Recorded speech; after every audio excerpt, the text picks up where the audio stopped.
Episode number 12 of Business and Leadership Stories. We all remember stories from the Mahabharata, the Ramayana, movies. But if you asked, we remember a business presentation, something we saw a week ago, a fortnight ago, we scratch our heads. That's because stories are a hack into the human brain. We need to use more of them. Sachin Bhandary, Ranjani Subramaniam, they're a dynamic duo. They call themselves the Story Co. And they help companies, startups, and professionals through the power of stories. And they use the power of stories to help achieve their business goals with speed and ease. I thought it'd be wonderful to do a series whereby we just get one business story every week and we get a vital business leadership communication tip from these fine people based on that particular story. Sachin is back. What's up? How are you? I'm good, Rishi. So, like you said, it was a fantastic idea to do this series. I'm getting used to it, I must say. And tomorrow, if you come back and tell me, Sachin, I don't want to do this series anymore, I wouldn't know what to do with my life. So, just bear that in mind. That's really kind of you, mate. Now, the thing is that we've reached a point in our life where seems to be all about pitches. The startup guys are making pitches. People who are making valuations are doing their pitches. You want more funding? What else do you do but go and deliver a pitch? Right. But the subscription economy and how to craft a compelling pitch is really the story of Zuora, a cloud-based billing software company. If I'm not mistaken, it was formed 2006, 2007. I'd leave you to tell me the story of Zuora.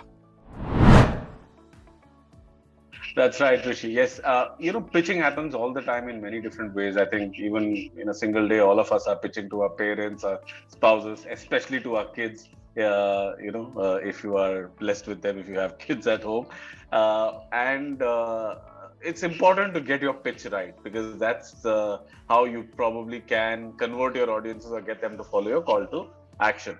Now, I came across something interesting through Andy Raskin's post on LinkedIn. He's a gentleman who has created this model called strategic narrative, a storytelling model, and he narrated the story of a company called Zuora, which you rightly mentioned. Now, Zuora could have just pitched themselves as a cloud billing software company, which is what most startups do, which is what most Indian startups would do as well. But in 2016, they actually changed their stance, they changed their positioning, their style a little bit. They started talking about we now live in a subscription economy.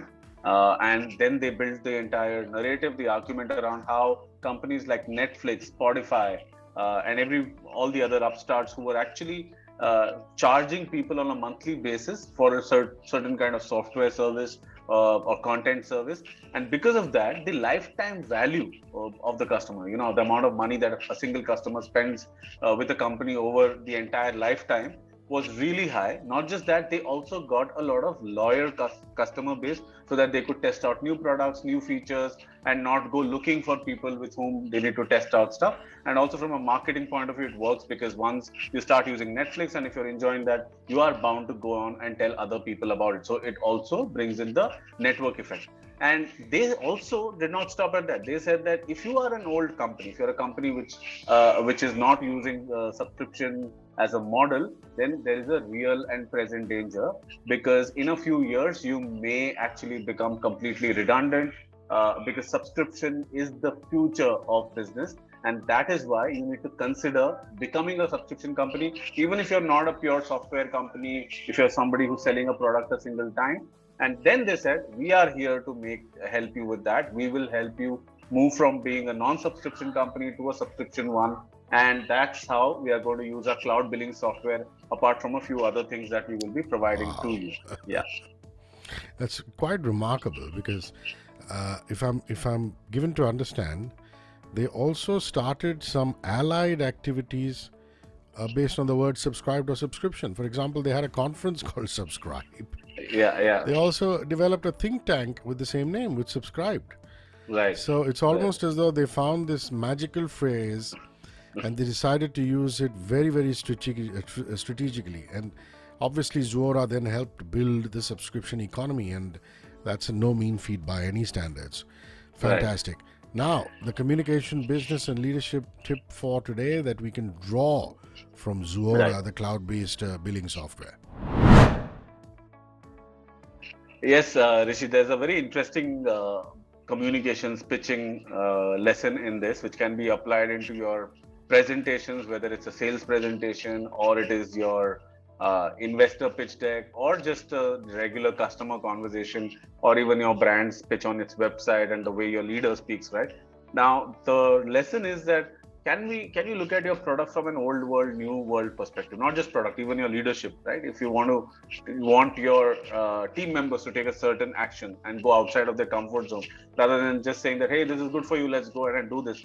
Can you say that earlier things used to happen like this? We used to use the radio to listen to stuff. Now we actually use our phone for everything else. In the same way, in the future, some things is going to change, and hence, would you want to actually be the person who is left behind while evolution happens, or do you want to stay ahead of the curve? That's how you can also ask people to take charge and march into the future. So it's a bit like, think of it like old world, new world, and your product or your service or what you do is like the bridge between the old world and the new world. So me or my product or my service is going to help you make the shift from the old world to the new world. So first you need to show that the old new world is coming and it's important, and if the people who are still living in the old world may lose out. But if you don't want to lose out and if you want to go to the promised land, then you need to take this bridge, and that bridge is being built either by me or my product or my service. So that's called strategic narrative as well. So anyone who's interested in understanding this model better should follow Andy Raskin on LinkedIn. I think he's a fantastic proponent of this style of storytelling. Andy Raskin also says Zuora's sales deck is the best he has ever seen. That is right. That is right. Yeah. There is no doubt why, given all the reasons that Sachin Bhandary just gave us. Sachin has a Win with Stories newsletter on LinkedIn. I really enjoy reading it, and I really hope you're able to go and go through that newsletter, share it with your friends. Also, you're able to hire his services as somebody who can come and revamp your company with the kind of storytelling that he does. Can you give out your coordinates, Sachin Bhandary? Yes, Rishi. Thanks for this. I actually write quite regularly on LinkedIn, about 5 days a week, which is about storytelling and communication tips, or sometimes just interesting stories with a message. And anyone who's interested in learning more about storytelling can go to my profile, which is Sachin Bhandary. Sachin is easy. Bhandary is Bhandary, not I. And once you find me there, you can go and click the link which says get in touch or stay in touch. It has links to my newsletter, to book my time, all of that. So yes, I'm very approachable. Till next week then, my friend. Bye-bye. See you. Thank you, Rishi. Look forward. One world, your station.